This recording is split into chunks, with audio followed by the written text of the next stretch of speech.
नमस्कार, मैं खुशी और आप देख रहे हैं अपना राष्ट्रीय न्यूज। विवेकानंद रॉक मेमोरियल पर ध्यान लगाने से लेकर मंदिर में पूजा अर्चना तक जाने पीएम मोदी की यात्रा का पूरा शेड्यूल। प्रधानमंत्री नरेंद्र मोदी लोकसभा चुनाव के 7वें चरण का प्रचार खत्म होने के बाद अगले 2 दिनों तक कन्याकुमारी में रहेंगे। इस दौरान वह कन्याकुमारी के विवेकानंद मेमोरियल रॉक पर ध्यान लगाएंगे। पीएम मोदी कन्याकुमारी में करीब 45 घंटे रहेंगे। खास बात यह है कि पीएम मोदी कन्याकुमारी में उसी स्थान पर बैठकर ध्यान लगाएंगे जहां पर स्वामी विवेकानंद ने ध्यान लगाया था।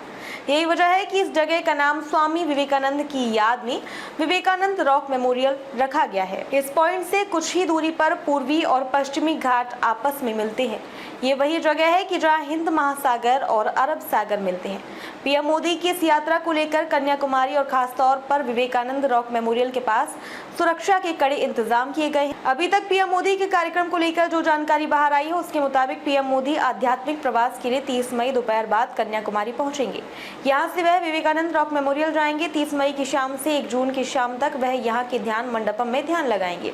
पीएम मोदी अपने आध्यात्मिक प्रवास के दौरान श्री भगवती अम्मन मंदिर में दर्शन के लिए भी जाएंगे। इस दौरान पीएम यहाँ पूजा अर्चना भी करेंगे। पीएम मोदी इसके बाद 1 जून की शाम दिल्ली के लिए रवाना हो सकते हैं। हालांकि खबर ये भी आ रही है कि पीएम मोदी दिल्ली के लिए रवाना होने से पहले तमिल कवि तिरुवल्लुवर की प्रतिमा देखने भी जा सकते हैं। चाक चौबंद की गई है सुरक्षा व्यवस्था। पीएम मोदी के इस आध्यात्मिक प्रवास को लेकर कन्याकुमारी में सुरक्षा के पुख्ता इंतजाम किए गए हैं। उनकी सुरक्षा में 2000 से ज्यादा पुलिस के जवानों की तैनाती की गई है। कहा जा रहा है कि जितने समय तक PM Modi Vivekananda rock memorial पर रहेंगे तब तक किसी भी आम टूरिस्ट को वहां जाने की अनुमति नहीं होगी। पीएम मोदी की सुरक्षा में एनएसजी कमांडो की तैनाती भी किए जाने की खबर है। भारतीय जनता पार्टी से जुड़े वरिष्ठ पदाधिकारियों की माने तो पीएम मोदी द्वारा ध्यान लगाने के लिए विवेकानंद रॉक मेमोरियल को चुनने के पीछे की एक अहम वजह है। उन्होंने ऐसा इसलिए किया है क्योंकि वह चाहते हैं कि इससे उनकी वो प्रतिबद्धता दिखे जिसके तहत वह देश के लिए विवेकानंद के दृष्टिकोण को साकार करना चाहते हैं। कहा जा रहा है कि विवेकानंद देश भर में घूमने के बाद इसी चट्टान यानी रॉक पर पहुंचे थे। इस रॉक पर उन्होंने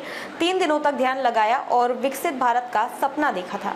अब तक के लिए बस इतना ही। फिर होगी आपसे मुलाकात ऐसी एक और खबर के साथ। तब तक के लिए नमस्कार और देखते रहिए अपना राष्ट्रीय न्यूज।